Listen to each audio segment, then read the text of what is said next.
Welcome to How to Cook That. I'm Reardon, and today we're making chocolate nests. And you can use these as a dessert or the decoration on top of a cake, and they obviously taste good because they're made of chocolate.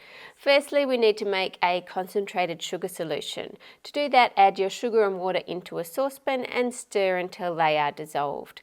I'll put all of the quantities that you need for this recipe on the website howtocookthat.net in grams and ounces and cups and everything that everyone needs, and I'll put a link to that recipe in the description just below this video.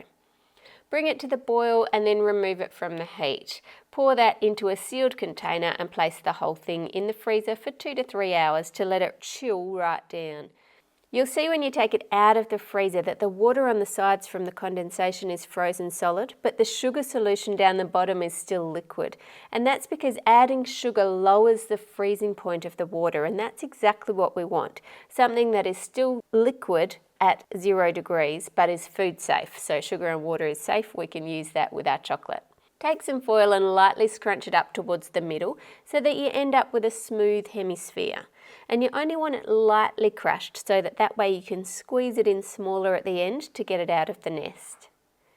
Pour your cold sugar syrup into a wide container and place the chocolate into a Ziploc bag and cut off a tiny corner. Pipe the chocolate across the top of the solution and you'll see it just floats on top. And firstly, we want to make lots of tiny sticks interwoven for the structure of our nest. And to do that, just run the bag quickly back and forth across the surface and then change the angle so that it's crisscrossed to make it strong. Using a fork, quickly pull it off the cold solution before it has a chance to set firmly and drape it over your foil. Continue to make more pieces like this and drape them over until all the foil is covered. Now make sure you temper your chocolate or it's not going to hold its shape as a nest at room temperature. If you're not sure what it means to temper chocolate, then go through to the channel at the end of this video and watch the videos on what chocolate to use for decorations and on how to temper chocolate. Now we want to fuse all those pieces together, so to do that just drizzle some more chocolate over the nest in a few different directions to make sure they're all joined together. Next, to make some 3D twigs, and to do that we want to pipe some chocolate along the surface of the cold syrup and then pipe a branch going the other way and then just give it a push to put it under the solution, which will give it a bit of a 3D shape, and leave it there to firm up and pipe some more. These will make the nest look like it's made up of individual twigs and not just drizzled chocolate. Once they're set, remove them using a fork and let them drain, and then use some melted chocolate to carefully put them into place where you think they need to be.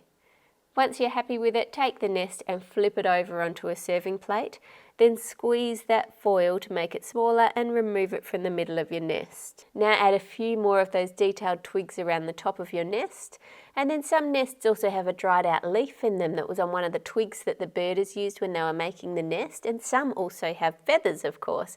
And if you go to the How to Cook That channel at the end of this video, there's videos there showing you how to make chocolate feathers and how to make chocolate leaves as well. To make our eggs for inside the nest, take some cake and crumble it up, then add to that some melted chocolate and some flavouring of your choice. I'm using a squeeze of orange juice and a little bit of orange rind.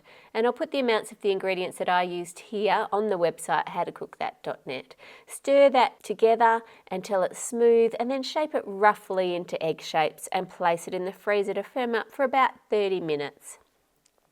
If you have an Easter egg mould, you can of course use that here to make your eggs as well, and there's a video on that on the channel as well.